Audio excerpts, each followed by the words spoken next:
Shalom. Selamat pagi Bapak Ibu Saudara terkasih di dalam Tuhan Yesus. Berjumpa kembali di dalam program Mimbar Gemar GSI Peniel. Pagi hari ini, Rabu tanggal 28 Oktober 2020 bersama saya Pendeta Markus Indrianto. Saya diberkati oleh firman Tuhan pagi hari ini di dalam Lukas pasal yang ke-7 ayat yang pertama sampai yang ke-23. Tetapi saya akan baca ayat itu 23 yang menjadi penekanan perenungan kita pagi hari ini. Dan berbahagialah orang yang tidak menjadi kecewa dan menolak aku. Saya ulangi. Dan berbahagialah orang yang tidak menjadi kecewa dan menolak aku. Amin. Latar belakang pembacaan kita pagi hari ini yaitu ketika Yohanes Pembaptis berada di dalam penjara. Karena dia menegur Herodes mengambil istri saudaranya, Herodias, menjadi istrinya. Dia menegur sehingga dia akhirnya dimasukkan ke dalam penjara. Di dalam penjara dia mendengar kabar pelayanan tentang Yesus dari murid-muridnya. Nah, sekian lama dia di penjara, di dalam tekanan mungkin, di dalam aniaya mungkin. Karena Herodes berikhtiar akan membunuh Yohanes Pembaptis. Di dalam tekanan-tekanan yang terus-menerus, di dalam penjara. Ternyata, kalau kita baca dalam ayat 18 dan seterusnya, di dalam hati Yohanes Pembaptis mulai muncul keraguan. Di dalam hati Yohanes Pembaptis mulai muncul kebimbangan. Sampai-sampai ia harus memerintahkan kedua muridnya untuk bertanya kepada Yesus, "Engkaukah Mesias yang dijanjikan itu, ataukah kami menanti yang lain?" Ibu saudara, ayat ini mencerminkan keraguan Yohanes Pembaptis di dalam penantiannya tentang Mesias. Padahal Yohanes Pembaptis yang membaptis Yesus. Dia melihat, mengalami peristiwa yang luar biasa. Setelah Yesus dibaptis, dikisahkan langit terbuka, Roh Kudus turun menyerupai burung merpati hinggap di atas Yesus. Kemudian ada suara, "Inilah anakku yang kukasihi, kepadanya lah aku berkenan." Bapak Ibu Saudara, pengalaman-pengalaman luar biasa telah dialami Yohanes Pembaptis. Tetapi tekanan hidup, pergumulan, bahkan aniaya di dalam penjara sempat membuat Yohanes Pembaptis bimbang, ragu. Mungkin imannya mulai goyah. Ibu saudara, ini menjadi awasan bagi kita. Ini menjadi peringatan bagi kita. Pribadi sekelas, sekaliber Yohanes Pembaptis saja pada satu titik bisa muncul keraguan dan kebimbangan. Apalagi kepada Bapak Ibu Saudara dan saya. Di tengah-tengah tekanan, di tengah-tengah pergumulan, di tengah-tengah kesulitan, bahkan mungkin di tengah-tengah aniaya, bisa saja terjadi dalam kehidupan kita dan muncul keraguan, muncul kebimbangan.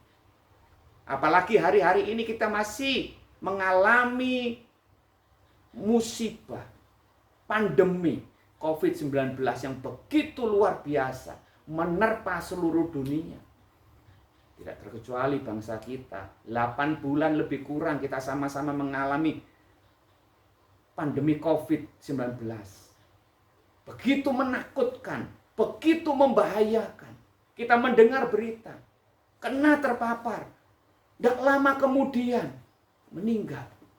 Banyak kasus-kasus kalau kita dengar yang meninggal. ratusan ribu. Yang mengalami sakit juga ratusan ribu. Bapak Ibu Saudara, belum lagi dampak karena pandemi ini menyasar semua aspek kehidupan. Usaha, bisnis, pekerjaan, semuanya ikut kena dampak. Sehingga kesulitan ini terasa semakin berat kita alami sama-sama. Kesulitan ini semakin berat kita rasakan. Bapak Ibu Saudara, kalau kita tidak waspada, kalau kita tidak setia, kalau kita tidak sungguh-sungguh hidup dekat dengan Tuhan, kalau kita tidak sungguh-sungguh tekun dalam iman pengharapan kita, bisa saja muncul keraguan, bisa saja muncul kebimbangan, bahkan bisa saja iman kita mulai goyah. Bapak Ibu Saudara kekasih, saya mengingatkan kebenaran ini di tengah-tengah situasi yang memang tidak mudah, supaya kita tidak bimbang, ragu, bahkan iman kita goyah karena kesulitan, tantangan, pergumulan hidup ini begitu luar biasa. Ingat firman Tuhan di dalam ayat yang ke-23 tadi. Tuhan Yesus berkata, berbahagialah mereka yang tidak menjadi kecewa dan menolak aku. Tuhan mengerti, Tuhan tahu situasi yang dialami Yohanes Pembaptis. Tuhan tahu, Tuhan mengerti situasi kondisi yang kita alami dan kita rasakan hari-hari ini. Tuhan tahu, tetapi yang ingin Tuhan nyatakan, tetapi yang ingin Tuhan katakan dalam semua kondisi keadaan hidup ini sulit. Memang tidak mudah, tetapi jangan menjadi kecewa dan akhirnya undur menolak Tuhan. Mengapa? Karena ini adalah ujian iman. Mengapa? Karena ini adalah pemurnian. Mengapa? Karena ini adalah proses penampilan yang Tuhan kerjakan bagi setiap Bapak Ibu Saudara dan saya. Sebagai orang percaya, sebagai anak-anak Tuhan, apakah kita betul-betul pribadi-pribadi yang sungguh-sungguh hidup terpaut sama Tuhan, hidup dekat dengan Tuhan, hidup sungguh-sungguh percaya kepada Tuhan? Ataukah kita sekedar orang Kristen yang predikatnya saja Kristen, tetapi kehidupannya tidak sesungguh-sungguh hidup dekat dengan Tuhan, tidak setia sama Tuhan?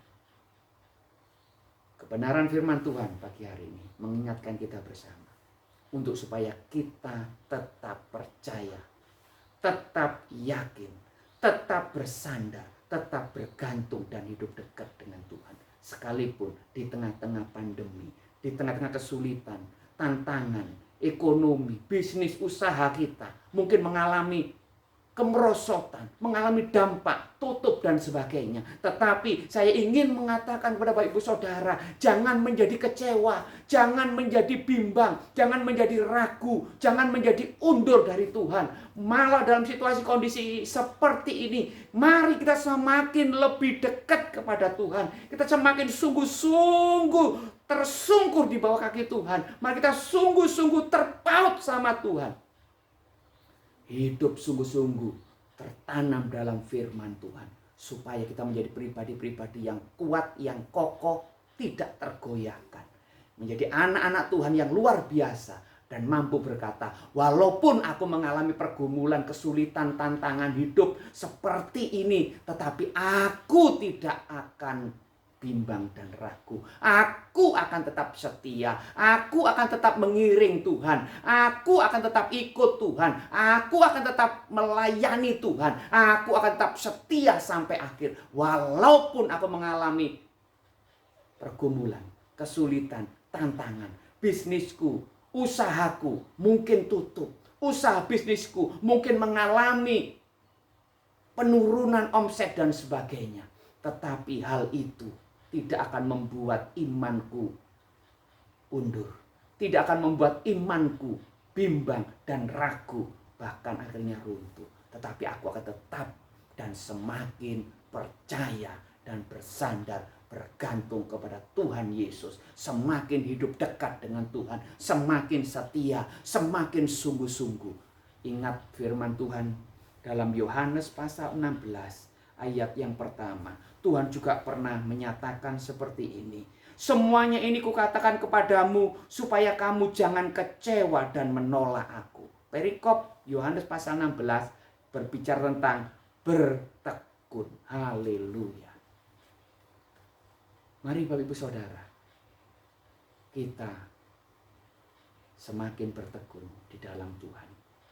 Di tengah-tengah kesulitan, tantangan, di tengah-tengah penderitaan karena pandemi ini, kita tidak undur. Kita tidak menjadi kecewa dan meninggalkan Tuhan, tetapi semakin setia. Sungguh-sungguh bahkan hidup dekat dengan Tuhan. Mari kita bersatu dalam doa. Tuhan Yesus, terima kasih buat kebenaran firman-Mu pagi hari ini yang mengingatkan kami untuk supaya kami tidak menjadi kecewa dan menolak Tuhan. Sekalipun di tengah-tengah tekanan, di tengah-tengah himpitan, di tengah-tengah pergumulan, di tengah-tengah persoalan, bahkan di tengah-tengah aniaya pun kami tidak menjadi kecewa dan undur meninggalkan Tuhan. Tetapi sebaliknya, kami harus semakin hidup dekat dengan Tuhan. Kami semakin sungguh-sungguh bergantung, bersandar kepada Tuhan. Sungguh-sungguh hidup di dalam doa dan firman Tuhan. Supaya kami tetap tahan uji di dalam semua kehidupan ini. Kami sadar ini penampian. Kami sadar, kami tahu ini ujian iman. Bab itu Roh Kudus kuatkan kami. Setiap sidang jemaat-Mu, setiap pemirsa yang menyaksikan dan mengikuti tayangan program ini diberkati oleh Tuhan, dikuatkan oleh Tuhan, iman pengharapannya diteguhkan, tidak kecewa, tidak undur, tidak menyangkal Tuhan, tetapi tetap setia mengikut Tuhan sampai akhir. Dan kami tetap percaya pada akhirnya pertolongan kami hanya ada pada Yesus, Juru selamat kami, penghibur kami, penolong kami yang sungguh ajaib, yang tidak pernah meninggalkan kami, yang selalu ada buat kami. Terpujilah nama-Mu. Roh Kudus, berikan kami kekuatan untuk menanggung, menghadapi semua persoalan, pergumulan, ujian iman ini, sehingga kami bisa mengatasi dan menjalani, menyelesaikan, menghadapi dengan baik. Dan kami keluar sebagai pemenang karena pertolongan-Mu. Berkati umat-Mu dalam setiap aktivitas hari ini. Pekerjaan, usaha bisnisnya, kuatkan, teguhkan, lindungi, dan sertai, bahkan berkati. Dalam nama Tuhan Yesus. Amin. Selamat pagi, selamat beraktivitas, dan tetap percaya. Tuhan memberkati.